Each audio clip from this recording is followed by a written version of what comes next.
কি জ্বালা! আমি পর্দার হরণকারী, আমায় বাঁচাও, আমায় একবার আমার স্বরূপ জানতে দাও।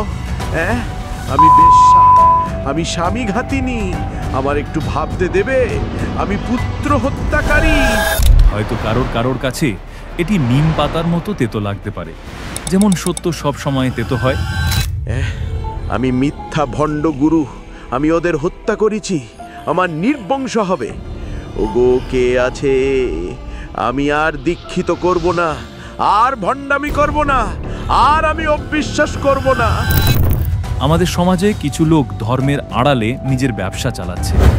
তারা বড় বড় ধর্মসভা করে, ত্যাগের ভান করে, কিন্তু তাদের জীবন ভণ্ডামি আর নেশায় ভরা। এরা কি সত্যিই আমাদের মুক্তির পথ দেখাতে পারে? যদি আপনি সত্য প্রমাণিত এবং শাস্ত্রভিত্তিক ভক্তিকে গুরুত্ব দেন, তাহলে বেঙ্গল ডিকোডের সঙ্গে যুক্ত হন এবং পরিবর্তনের অংশ হন।